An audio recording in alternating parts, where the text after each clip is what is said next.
Remettre de l'ordre dans les arcades des petits commerçants, notamment à la rue de Lausanne où plusieurs propriétaires ont été priés de changer la devanture de leurs arcades.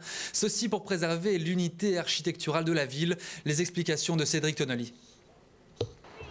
Les commerçants de la rue de Lausanne sont dans le collimateur de la ville de Genève. En cause, une prolifération des enseignes et des devantures un tant soit peu voyantes. Selon le magistrat en charge du domaine public, la loi entrée en vigueur en l'an 2000 est pourtant très explicite en la matière.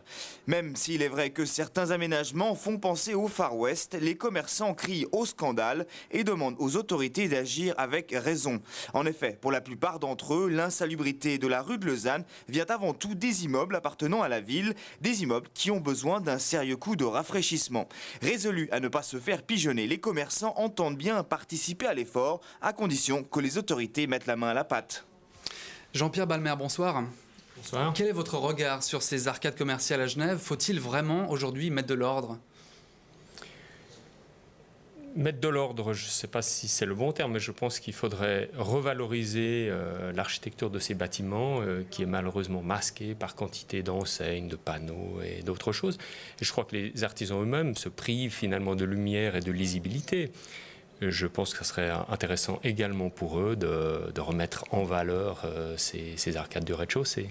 Grégoire Rekimi, bonsoir. Bonsoir. Vous comprenez la grogne des commerçants aujourd'hui? Bien sûr, je la comprends très bien. Nous, commerçants, sommes continuellement soumis quand même à passablement de tracasseries. C'est extrêmement morose la situation en ce moment pour le commerce. Et c'est vrai que ça ajoute du stress pour les commerçants, c'est clair. Du stress pour les commerçants, finalement, monsieur Balmer. Est-ce qu'on ne confond pas, est-ce qu'on ne se trompe pas de cible? Est-ce que ce n'est pas finalement le bâtiment en lui-même qu'il faudrait restaurer, pas la petite arcade du rez-de-chaussée? Évidemment, ça serait souhaitable. Il y a des belles opérations qui ont démontré que le résultat peut être très intéressant. Je prends le bâtiment anciennement Migros qui est aujourd'hui la Fnac. Ces vitrines sont très belles, elles ont été restaurées.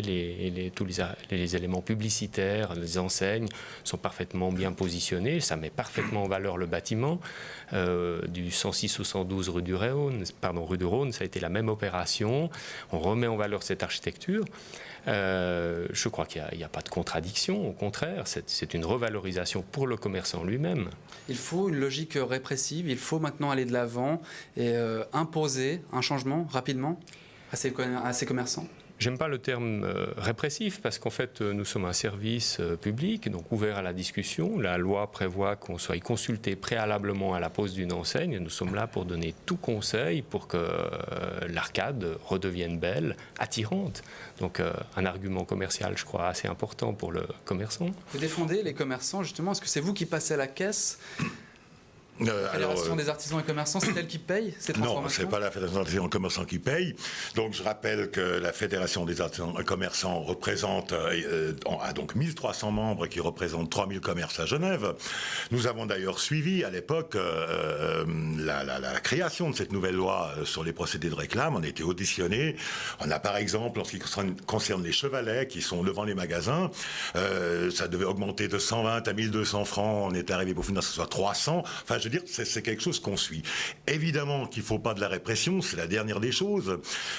Disons, nous avons eu quelques problèmes avec le domaine public, avec M. Ediker, il y a 2-3 ans, notamment à travers le problème du cirque CNI, et plus récemment à travers du marché de Rive, qui connaissait des problèmes. Et M. Ediker, pour finir, nous a reçus. Et je dois dire, aujourd'hui, on peut presque dire que c'est presque le meilleur conseiller administratif qu'on ait, dans le sens qu'il accepte de dialoguer. Et je dirais à ces commerçants de la rue de Lausanne, qui sont malheureusement pas membres chez nous, mais qu'ils peuvent s'adresser chez nous, que nous, on est d'accord de faire l'interface, en quelque sorte, entre les autorités et eux. Et quand c'est des petites choses, le rouge du traiteur, par exemple, c'est depuis toujours, le rouge, c'est la couleur des bouchers et des traiteurs. Donc, on voit, etc. Voilà. Merci, messieurs, d'être intervenus. Christian Bernet, à présent, pour les titres de la Tribune de Genève. Bonsoir. Bonsoir.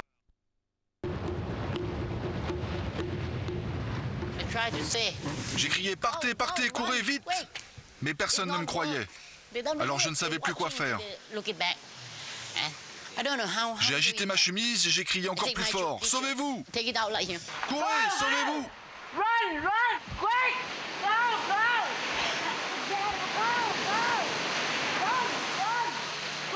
Personne ne l'entend. Tout le monde est fasciné par le spectacle. Stéphane Kuhn est toujours sur la plage avec sa femme et ses enfants comme les autres touristes. Il continue à filmer. Les Thaïs ont compris, eux, qu'une catastrophe se prépare et ils commencent à courir. J'ai reculé un peu comme ça, mais les gens devant moi ne bougeaient pas.